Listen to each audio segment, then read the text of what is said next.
1 Desember Desember yang akan depan, datang, iya. seharusnya ulang tahun itu tanggal 29 Iya, November.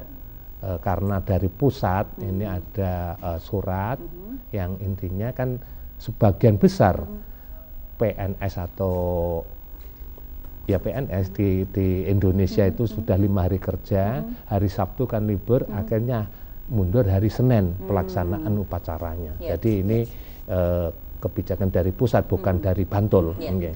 Kemudian yang selanjutnya ini pemberian beasiswa bagi putra-putri anggota Korpri yang golongan 1-2. Jadi beasiswa untuk dalam rangka apa nih? Ya, ini dalam rangka artinya ada prestasi apa? Prestasi. Jadi putra-putri anggota Korpri yang berprestasi ini diambil 5 besar, diantaranya dari tingkat SD dan tingkat SMA, SMP, maaf, tingkat SMP. Ini nanti diberi beasiswa atau sekedar untuk dukungan untuk pendidikan. Kemudian ada lagi mungkin ini, banyak sekali tali asih bagi anggota Korpri yang sakit atau yang meninggal, karena di antara teman-teman kita anggota Korpri ini ada yang sakit dan bahkan belum lama ini tugas juga meninggal. Jadi dalam nanti tugas. Iya, dalam tugas. Jadi nanti Mas Yo ini yang juragannya memberi ini nanti diharapkan tanggal 14 nanti diberikan untuk ahli warisnya yang karena anggota Korpri meninggal ini nanti bisa diberikan pada saat tanggal 14 nanti. Yang terakhir juga tanggal 14 Desember juga ini ada gerak jalan atau jalan sehat, senam nanti ya senam sebisanya saja, kemudian sepeda gembira atau goes, karena mayoritas anggota Korpri di Bantul ini ada yang senam, ada yang jalan-jalan, kemudian ada yang memang goes, diantaranya Mas Aryo ini senang sekali dengan ini sepeda ya. Saya tiga-tiganya senang. Tapi kan nggak dinaikin semua Pak kalau berangkat? Gantian, memang itu nanti bersamaan kok Pak. Begitu. Jadi bersamaan milih yang mana, mau jalan atau sepeda maupun senam. Jadi puncaknya adalah pada tanggal 14 Desember nanti. Baik. Itu yang nggak anggota Korpri boleh ikut kan Pak? Boleh. Jadi ini untuk masyarakat umum luas dipersilahkan dan biayanya pun sangat ringan, nanti bisa disampaikan Mas Yo. Ini yang berkaitan dengan kesejahteraan ya. Jadi kesejahteraan Mas Yo. Baik. Nah kalau tadi sudah ada kegiatannya banyak sekali dan butuh 3 bulan gitu ya, Oktober, November dan juga Desember. Saya puncaknya pada 14 Desember. Kalau untuk temanya sendiri untuk tahun ini yang ulang tahun ke-43?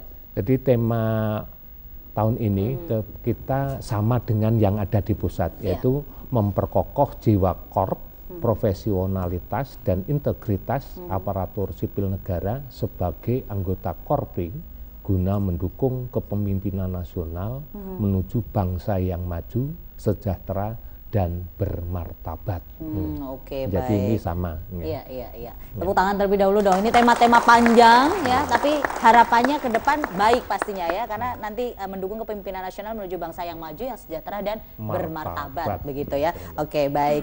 Ya, ini kalau kita berbicara tadi rekan-rekan dari Korpri sudah ya. Nah, ini saya pengen tahu ini yang pakai jaket-jaket ini dari tamang-tamangnya ini atlet-atlet semua ini ya. Ya, ini jebolan atlet mana ini? Ada acara kalau di Bantul sendiri kan sudah 3 bulan ini. Kalau di tingkat daerah istimewa Yogyakarta sendiri ini ada Porprida. Jadi ini memang singkat olahraga Korpri daerah. Wes disingkat lagi. Ya, jadi kebetulan atlet-atlet kita yang dari Bantul ini menurunkan cabang olahraga, diantaranya tenis meja, tenis lapangan, catur, bulu tangkis, futsal dan voli. Dari 6 cabur ini Bantul menjadi juara umum. Wih, tepuk tangan. Juara umum untuk Pekan Olahraga Korpri Daerah. Iya. Mendapat 6 emas, 5 perak, 1 perunggu. 1 perunggu. Kebetulan saya tidak ikut, jadi mungkin ya betul.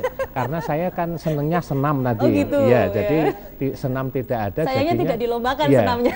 Saya senam, jalan santai dan goes. Tapi kok nggak dilombain gitu ya? Coba kalau dilombain Pak Narto pasti ikut nomor 1. Jadi, baik, nanti kita akan tanya juga mungkin kepada atlet-atletnya. Ya, nanti kita akan tanya juga, tapi sabar dulu karena kita akan berganti dulu ke yang sebelah ini Pak Munir ini. Pak Munir selaku Dewan Pengurus Korpri Kabupaten Bantul. Pak Munir, kalau kita berbicara mengenai Korpri, yang menjadi anggota itu sebenarnya siapa saja? Jadi yang menjadi anggota Korpri sesuai dengan anggaran dasar dari Korpri, yaitu yang pertama PNS. PNS itu secara otomatis menjadi anggota Korpri. Kemudian yang kedua pegawai atau karyawan dari BUMN, BUMD, kemudian lembaga negara, kemudian badan layanan umum pusat maupun daerah, kemudian pegawai karyawan badan otorita, lembaga penyiaran pusat maupun daerah termasuk karyawan TVRI juga termasuk juga anggota Korpri, dan juga aparat pemerintah desa. Ini juga menjadi anggota Korpri secara otomatis. Hanya saja khusus untuk anggota atau karyawan atau pegawai BUMN, BUMD, Badan Layanan Umum Daerah yang bukan pegawai negeri, ini memang bisa menjadi pegawai negeri dengan pengajuan permohonan untuk menjadi baik secara individual maupun secara kelompok. Sehingga dengan demikian harapannya seluruh pegawai negeri sipil maupun juga pegawai BUMN, BUMD dan lembaga-lembaga negara maupun daerah ini bisa berhimpun menjadi satu dalam wadah yang disebut dengan Korps Pegawai Republik Indonesia, bukan Korps Pegawai Negeri Sipil, bukan. Jadi tidak ada negerinya ya? Tapi Korps Pegawai Republik Indonesia. Saya kira demikian. Oke, baik. Ini karyawan-karyawan TVRI, baju Korprinya pada kemana kok nggak dipakai? Tanggal 17. Oh besok, tanggal 17 dipakainya ya. Kalau nggak tanggal 29 besok mungkin. Ya, kalau tadi Korpri anggotanya sudah jelas ya itu tadi. Bahkan kepala desa pun itu masuk anggota Korpri juga ya. Desa dan perangkat desa. Dan perangkat desanya. Nah, kalau berbicara mengenai maksud dan tujuan adanya Korprinya sendiri ini Pak Munir. Jadi adanya Korpri ini memang ditujukan dalam rangka untuk meningkatkan kesejahteraan anggota. Karena dengan berhimpun menjadi satu, kalau dulu sesuai dengan anggaran dasar yang dulu kan menjadi satu-satunya wadah di luar kedinasan, tapi kalau sekarang dengan anggaran dasar yang baru di luar kedinasan ini dihilangkan sehingga menjadi wadah untuk berhimpun bagi seluruh anggota dalam rangka untuk meningkatkan jiwa korsa, meningkatkan kesejahteraan, memberikan perlindungan dan bimbingan dalam bidang hukum, kemudian juga fungsi-fungsi yang lain yang saya kira semuanya kalau kita masuk menjadi anggota Korpri ini akan memberikan manfaat bagi seluruh anggota. Harapannya seperti itu ya. Oke, baik. Ya, kita beralih dulu kepada Pak Aryo ini selaku Sekretaris Korpri Kabupaten Bantul. Tadi kan sudah kita bicara Pak Narto, ini yang bagian kesejahteraan nih Pak Aryo ini ya. Kesejahteraan anggota Korpri ini. Bidang usaha dan kesejahteraan Korpri ini apa saja yang sudah dilakukan sampai dengan saat ini? Terima kasih Mbak Fira. Banyak yang sudah dilakukan Sekretariat Korpri. Jadi sesuai dengan hasil muskap di tingkat kabupaten yang merupakan keputusan tertinggi di Korpri, itu menetapkan beberapa bidang usaha yang akan dijalankan oleh Korpri. Di antaranya adalah koperasi Korpri Abdi Negara, Pak. Jadi kita sudah punya koperasi dan di lain koperasi kita juga punya yang namanya DKS, nanti kalau mau dibahas satu-satu monggo, dana kesetiakawanan sosial Korpri. Jadi kita berangkat dari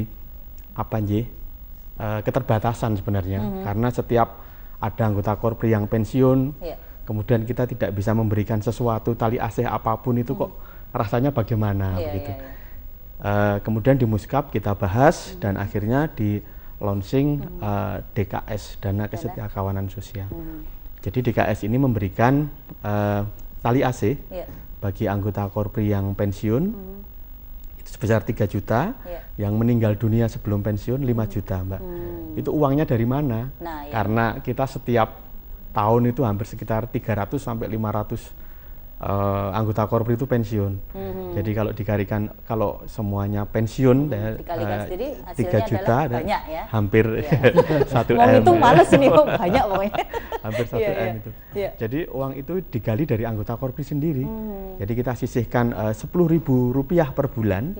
Kemudian dari anggota kita yang 11.000 ini kita kumpulkan dan kita laporkan tiap bulan di web kita, sekaligus promosi ini, Mbak, www.korpribantul.org. www.korpribantul digabung ya, korpribantul.or.id. Ya, itu setiap bulan kita laporkan. Di situ ada semua laporannya. Ada semua. Jadi nanti saudaranya Pak Narto, kemudian temannya Pak Munir sudah mendapat DKS apa belum, bisa dicek di situ. Dan ini semangat Pak Ketua bahwa setiap laporan kita harus transparan, begitu, Mbak.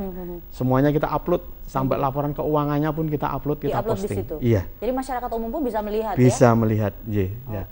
Itu yang tadi koperasi DKS, kemudian kita juga banyak kegiatan yang lain juga, terutama pengadaan kendaraan, ya, ada motor, ada mobil, kemudian nanti juga kita mau launching program perumahan, dan karena ini menjadi kebutuhan setiap anggota Korpri, begitu ya.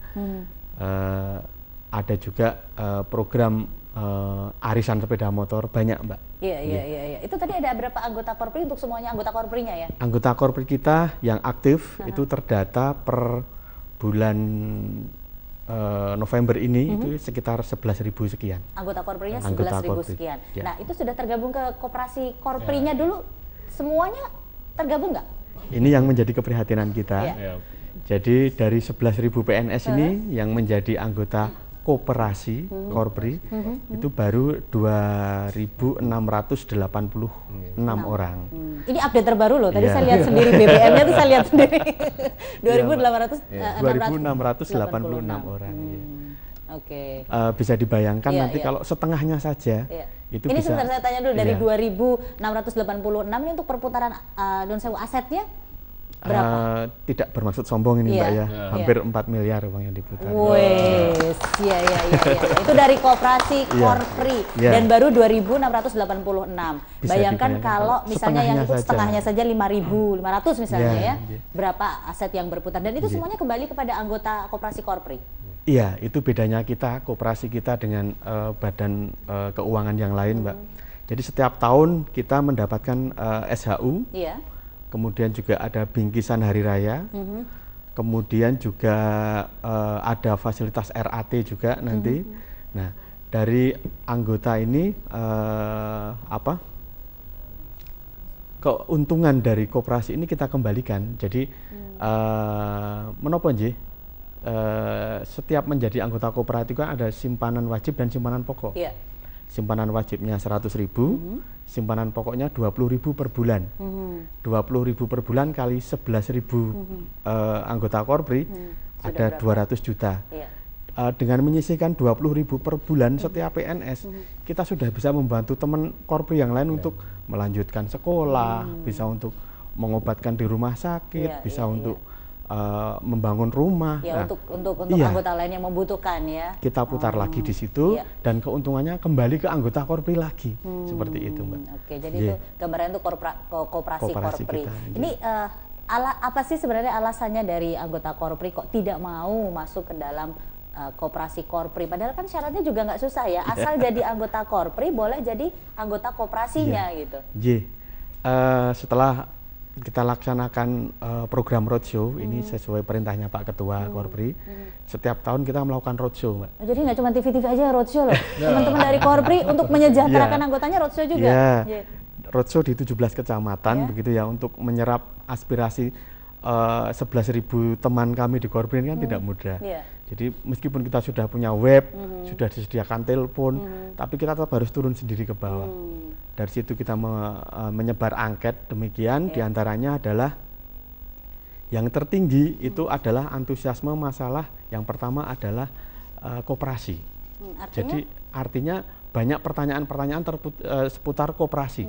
Kenapa kok dengan antusiasme seperti itu kok pada tidak masuk? Banyak sebab. Diantaranya itu karena di masing-masing unit Korpri itu mereka sudah punya koperasi sendiri-sendiri, Mbak. Jadi misalnya nih ada guru, ada koperasi guru, nanti karyawan apa ada koperasi, oh gitu. Padahal kan